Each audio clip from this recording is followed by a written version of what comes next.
ఎన్నో చోట్ల YSR Congress party నాయకులపైన, YSR Congress party యువజన విభాగం నాయకులపైన తెలుగుదేశం పార్టీ వాళ్ళు దాడులు చేస్తున్నారు. ఆ దాడులను కూడా నేను తీవ్రంగా ఖండిస్తున్నాను. ఎందుకంటే ఇవన్నీ మేము ఊహించనేటివి కాదు, మేము కొత్తగా చూస్తానేటివి కాదు. కానీ ఒక బాధాకరమైన విషయం ఏమరా అంటే వైఎస్ఆర్ కాంగ్రెస్ పార్టీ అధికారంలో ఉన్నప్పుడు ఏ ఒక్క దాడి కూడా మేము చేయలేదు. ముఖ్యంగా ఈ నందికొట్కూరు నియోజకవర్గంలో మీరే చూసుకోండి, తెలుగుదేశం పార్టీ వాళ్ళపైన అక్రమ కేసులు కానీ, తెలుగుదేశం పార్టీ వాళ్ళపైన దాడులు కానీ వైఎస్ఆర్ కాంగ్రెస్ పార్టీ ఏ రోజు కూడా చేయలే. కానీ ఈరోజు అధికారంలోకి వచ్చి రాకముందే ఇక్కడ ఉన్న ప్రజలను భయపించాలా, నాయకులను భయపియాలా, వైఎస్ఆర్ కాంగ్రెస్ పార్టీ వాళ్ళని భయపియాలా, ఇక్కడ ఉన్న వ్యాపారాలన్నీ లాక్కోవాలా, కాంట్రాక్టర్లను బెదిరించాలా, జరుగుతున్న వర్కులను ఆపాలా, ఇటువంటి ఉద్దేశాలతో కొంతమంది వ్యవహరిస్తున్నారు. కాబట్టి ఇవన్నీ కూడా మంచిది కాదు, ఆ పద్ధతి మార్చుకోవాలా. ఎందుకంటే కానీ ఒకవేళ ఇదే పునరావృతం అవుతుందని అనుకుంటే కానీ ప్రజల్లోనే తిరుగుబాటు అనేది ఖచ్చితంగా మొదలవుతుంది. ఆ రోజు వైఎస్ఆర్ కాంగ్రెస్ పార్టీ కార్యాచరణ కూడా చాలా బలంగా ఉంటుంది.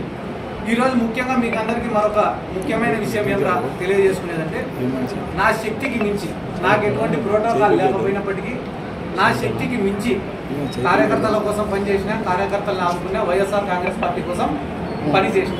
గుర్తుపెట్టుకోవాల్సిన విషయం ఏమిరా అంటే ఎటువంటి ప్రోటోకాల్ లేకపోయినా కూడా నా శక్తికి మించి నేను పనిచేసిన. అంతేకాకుండా ఈ నందికొట్కూరు మున్సిపాలిటీ పరిధిలో కూడా నేను ప్రజలకు వివరించి చెప్పుకోవాల్సినటువంటి బాధ్యత ఉంది. 2014 నుంచి 19 వరకు తెలుగుదేశం పార్టీకి అధికారం ఇచ్చినారు.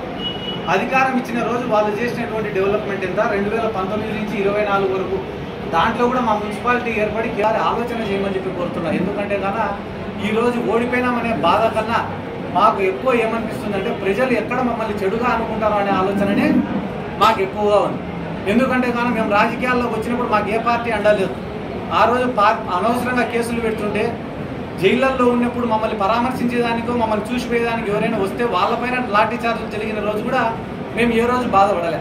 కానీ ఈరోజు అధికారంలో ఉండి ఈ అధికారాన్ని కోల్పోయే పరిస్థితుల్లో ఓట్లు చూసే టైంలో ప్రజలకు వివరించి చెప్పుకోవాలని చెప్పే అంశాలు చాలా ఉన్నాయి.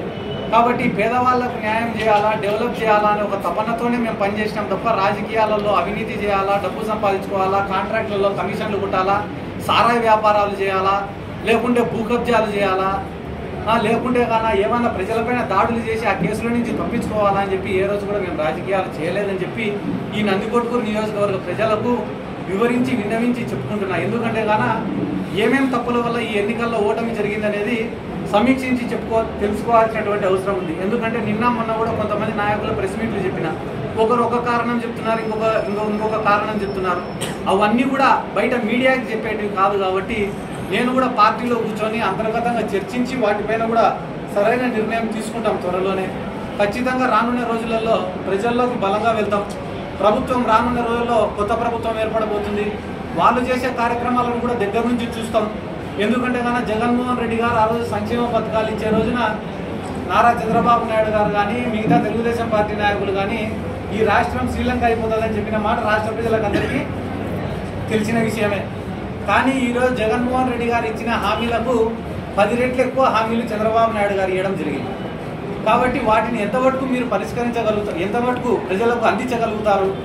ఈ అందించే క్రమంలో మీరు ఏదన్నా కూడా చేయలేకపోతే ఖచ్చితంగా వైఎస్ఆర్ కాంగ్రెస్ పార్టీ తరఫున ఖచ్చితంగా తెలుగుదేశం పార్టీని కానీ కూటమి ప్రభుత్వాన్ని కానీ ప్రశ్నిస్తామని చెప్పి ఈ సందర్భంగా నేను తెలియజేసుకుంటూ, ముఖ్యంగా నేను చెప్పదలుచుకున్న విషయం అధికారంలో ఉన్నప్పుడు చెప్తున్నా, ఇప్పుడు చెప్తున్నా, ముఖ్యంగా నందికొట్కూరు నియోజకవర్గంలో ఉండేటటువంటి వైఎస్ఆర్ కాంగ్రెస్ పార్టీ నాయకులు కానీ కార్యకర్తలు కానీ ఇంత మంచి క్యాడర్ దొరికినందుకు, ఇంత మంచి నాయకులు దొరికినందుకు నిజంగా మా అదృష్టం అని చెప్పి కూడా అప్పుడు చెప్పినా ఇప్పుడు చెప్తున్నా. నిస్వార్థంగా ప్రజలకు మంచి చేయాలనే ఒక ఆలోచన తప్ప, ప్రజల దగ్గర ఒక గుర్తింపు తెచ్చుకోవాలనే ఆలోచన తప్ప ఎప్పుడు కూడా ఏదన్నా నీరు చెట్టు లాంటి కార్యక్రమాలు చేసుకొని కమిషన్లు కొట్టాలనో, లేదా వచ్చే పెన్షన్లలో కమిషన్లు కొట్టాలనో, లేకుంటే ఏదైనా పోస్టులు వస్తే అమ్ముకోవాలనే ఆలోచన లేకుండా కేవలం ప్రజల దగ్గర మంచి పేరు సంపాదించుకోవాలని ఒకటే ఒక ఆలోచనతో పనిచేసినటువంటి వైఎస్ఆర్ కాంగ్రెస్ పార్టీ క్యాడర్కి అందరికీ నా జీవితాంతం రుణపడి ఉంటానని చెప్పి కూడా ఈ సందర్భంగా తెలియజేసుకుంటూ, రానున్న రోజులలో మీకు ఎటువంటి ఆపద వచ్చినా, ఏం అవసరం వచ్చినా, ప్రభుత్వం ద్వారా మీకు ఏదన్నా అందకపోయినా ఖచ్చితంగా నేను మీకు అండగా ఉంటానని చెప్పి ఈ సందర్భంగా నేను తెలియజేసుకుంటూ, మీకు అప్పుడు చెప్పినా ఇప్పుడు చెప్తానా, నేను 1 రూపాయి సంపాదించుకుంటే ఆ రూపాయికి మించి ₹1.5 మీకోసమే ఖర్చు పెడతానని చెప్పి ఇక్కడ ఉన్న నాయకులందరికీ కూడా ఈ సందర్భంగా మరొకసారి నేను తెలియజేసుకుంటూ రానున్న రోజులలో ఎక్కడెక్కడైతే తప్పిదాలు జరిగినాయో వాటన్నిటిని కూడా రెక్టిఫై చేసుకుంటామని కూడా ఈ సందర్భంగా తెలియజేసుకుంటూ